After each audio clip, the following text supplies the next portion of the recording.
Chega mais, torcida gloriosa, chega comigo, vamos lá, se ajeita aí, vamos fazer o plantão glorioso dessa segunda-feira, onde a gente vem relaxado por uma vitória sobre o Vasco no sábado, e vamos falar um pouquinho da rodada do Campeonato Brasileiro, falar um pouquinho dos números do Chay e como é que chega o Jonathan, lateral esquerdo, para esse restante de temporada aqui na Série B, tá certo, galera? Mas antes, deixa um like aí nesse vídeo se você gostar, se não gostar pode deixar o dislike também, comenta, compartilha. Tá assistindo e não é inscrito, inscreva-se no canal Gigante Glorioso, porque aqui é Botafogo. Bom, vamos falar primeiro da tabela da Série B, falar dos jogos de ontem. Teve jogo importante pro Botafogo ficar de olho. Tô aqui com a tabela do meu lado. Ontem teve Remo 1, CSA 0, então o Remo chegando a 19 pontos, né? Saindo ali do bolo de trás, né? Ganhou do CSA. CSA, portanto, não somando pontos, né? Não se aproximando do Botafogo. E o CRB, cara... CRB que está na frente do Botafogo, CRB tem 25 pontos, Botafogo tem 22, né? O CRB empatou em casa com a Ponte Preta. A Ponte Preta que é o próximo adversário do Botafogo. Então o CRB que está ali na quinta colocação perdeu a chance de voltar ao G4, empatou com a Ponte Preta, então o Avaí agradeceu, ficou ali, o Avaí que também empatou, né, no meio de semana aí com o Vitória, 0-0.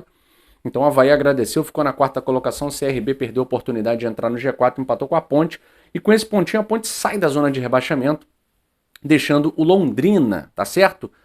Guilherme, a Ponte está em ascensão? Não dá para dizer que a Ponte está em ascensão. A Ponte é uma equipe que nos últimos jogos empata muito, né? Ela ganha pouco e empata demais. A Ponte Preta aí nos últimos 8 jogos, ela empatou a maioria dos jogos, perdeu 2, ganhou 1, né? Ela ganhou do Goiás na rodada passada, no Moisés Lucarelli, mas perdeu em casa pro Remo, perdeu um outro jogo aí que eu não vou lembrar agora, perdeu pro Vitória, se eu não me engano, né? Perdeu pro Vitória, perdeu pro Remo. Então não é uma equipe muito confiável em termos de conquistar 3 pontos. Mas são quase 6 empates nos últimos 9 jogos, né? 6 empates nos últimos 9 jogos é muita coisa. Só que o Botafogo tem que ficar ligado, porque a Ponte Preta é uma equipe que faz um gol e joga fechadinha. E no 0-0 ela joga fechadinha. A Ponte Preta não propõe jogo, ela joga com um bloco de quase 11 atrás para tentar alcançar os contra-ataques, né? Então o Botafogo tem que ter muita paciência, como teve no jogo contra o CSA, né? Muita paciência. Não precisa ir com sede ao pote e tem que ficar muito ligado nos contra-ataques da Ponte Preta, que a Ponte Preta é uma equipe de uma bola só. Ela faz um gol numa jogada fortuita e depois se fecha todinha, né? É uma equipe de pouca qualidade. Senão não estaria lá embaixo, né? Pertinho da zona de rebaixamento, está uma posição acima.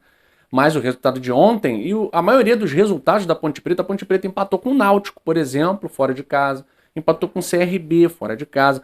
Então a Ponte tira pontos preciosos de equipes que estão lá em cima, nesse estilo de jogo. Faz um gol e joga fechadinha, né? Então Botafogo, fique ligado. Tem uma semana de treinamento aí, o Anderson Moreira tem estudado bem os adversários do Botafogo e a gente espera que a Ponte Preta também seja bem estudada, né? Não dá para desprezar o adversário. Pô, ficar se preocupando com a Ponte Preta, tem que se preocupar com todos.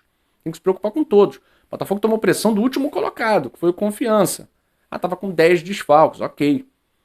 Mas tomou pressão.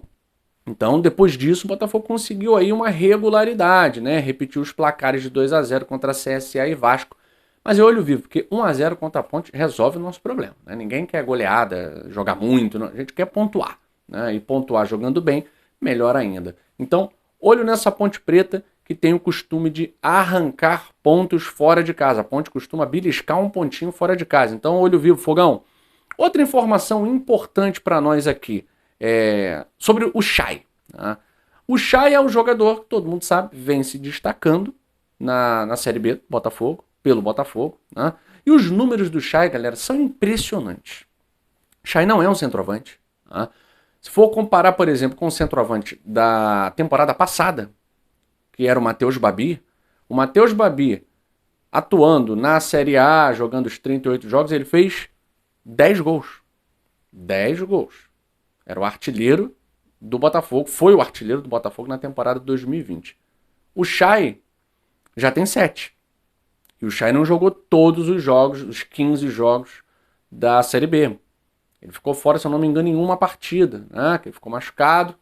Então, o Botafogo tem um jogador que mesmo jogando no meio, ele é decisivo. Decisivo com gols, decisivo com passes. Né?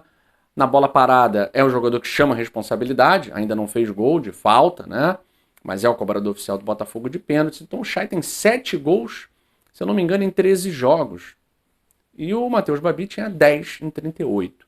Então nós ganhamos em termos técnicos de qualidade com jogadores decisivos nesse ano. Isso porque a garimpagem, a gente sempre critica o Eduardo Freeland aqui, né? E realmente a média dele é abaixo, né? De 5. Para mim, a nota dele seria ali um 3,5, né? Um 4. Mas tanto ele quanto a Future, né? Que vem aí mapeando o mercado para o Botafogo, a Future foi responsável, por exemplo, por trazer os jogadores do Campeonato Paulista. Né? Infelizmente ela trouxe aí alguns jogadores que não agradaram a quase 100% da torcida, é o caso do Barreto, né? Apesar de ter feito um bom jogo contra o Vasco. Né? Então o Barreto veio da Ponte Preta, o Luiz Oyama, o Daniel Borges, o Diego Gonçalves, eles vieram do Mirassol. Né? Então o Botafogo pegou alguns jogadores que se destacaram no Campeonato Paulista, esses 3 especificamente pelo Mirassol, e um dos destaques do Campeonato Carioca, que foi o Chay, jogando pela Portuguesa da Ilha do Governador. E não dá para dizer que essa garimpagem não tem uma média superior aí, pelo menos 70% desses jogadores vem agradando.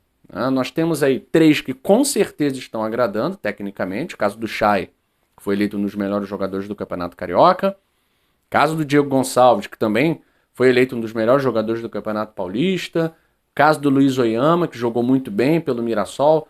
Tá vindo de contusão, mas, por exemplo, no último jogo, decidiu. Fez uma dobradinha que antes de o Diego Gonçalves ser contratado, galera, eu falei com vocês aqui, tomara que Oyama e Diego Gonçalves façam aquela dobradinha de um gol contra o Palmeiras.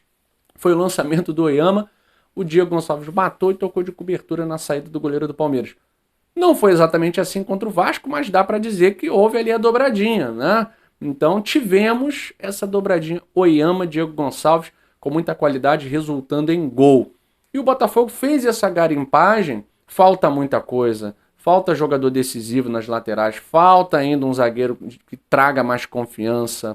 Goleiro a gente espera que o Gatito Fernandes não participe só do vestiário, nem postando nada no Instagram, que volte a jogar algum dia pelo Botafogo, de preferência setembro, agosto não dá pra gente se iludir, né? Para que o Botafogo possa ter um elenco mais equilibrado em todas as posições. Tá? Então, não dá para dizer também que essa garimpagem foi mal feita, porque dos 5 que vieram de destaques de campeonatos regionais, tirando o Barreto, que não foi destaque, né? Barreto, Diego, Oyama, Chay e o Daniel Borges, pelo menos Chay, Diego e Oyama estão agradando ao torcedor botafoguense com números dentro de campo. Daniel Borges melhorou muito na última partida. Não vi Léo Jabá se criar pelo lado dele. Não vi. Né? Barreto melhorou muito na última partida. Eu não vi Marquinhos Gabriel criar absolutamente nada pelo meio. Né? Então, não estão agradando, mas espero que melhorem com o Anderson Moreira. Né? Então, parabéns ao Chay, são números excelentes e que seja o artilheiro do Botafogo na temporada conduzindo o Fogão ao acesso. Galera, e o Jonathan? Lateral esquerdo, Jonathan. Ele chega depois de 2 anos jogando na Espanha, né? Jogou no Almeria, jogou no Las Palmas, mas jogou pouco, essa é a verdade, né? Então provavelmente carece de ritmo de jogo, não era um jogador que estava em franca atividade, né, no futebol europeu, vinha jogando pouco, por isso está sendo aí negociado, já foi negociado com o Botafogo acertou o empréstimo, já anunciou no fim de semana, já está disponível aí para poder treinar. Agora, em que condições de ritmo de jogo, eu não sei.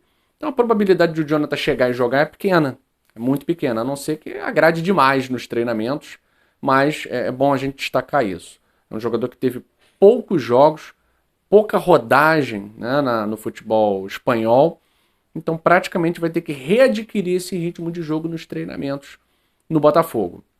Eu acredito que seja muito difícil, né, de o rendimento do Jonathan pelo menos igualar o rendimento dos laterais esquerdos do Botafogo aí nos últimos jogos. Guilherme Santos melhorou sim, mas acho que ainda é muito pouco, né? O torcedor botafoguense precisa de um lateral de confiança, de um lateral que inspire confiança. Né? Então a gente torce tanto para o Guilherme, quanto para o Jonathan, tanto para o Hugo, para que eles possam realmente honrar a camisa 6 do Botafogo. Eles não estão vestindo a 6, Mas a lateral esquerda do Botafogo tem uma história para contar, né? São vários laterais aí que marcaram história no Brasil e na seleção brasileira, no Botafogo, no futebol mundial. Tá certo, galera? Plantão Glorioso fica por aqui, fazendo essa análise rápida da tabela, analisando a Ponte Preta, fazendo aí os comentários sobre os números do Chay e sobre esse retorno do Jonathan. Mais uma vez peço a vocês que se inscrevam no canal Gigante Glorioso, querem tornar-se membros, clica aí, ó, seja membro, porque vocês concorrem a promoções. Cumprimentar o Valnei Brasil. O Valnei ganhou aí a camisa oficial do Botafogo. O canal Gigante Glorioso vai estar enviando aí para o endereço do Valnei a camisa oficial, que foi o ganhador da nossa campanha Saudade é Fogo. Então, ó, você que é membro do canal tem direito a participar do nosso grupo de WhatsApp e vai ter direito a descontos nos produtos da loja do canal Gigante Glorioso, tá certo? Gente, cheirinho de almoço, fui, saudações alvinegras, aquele abraço.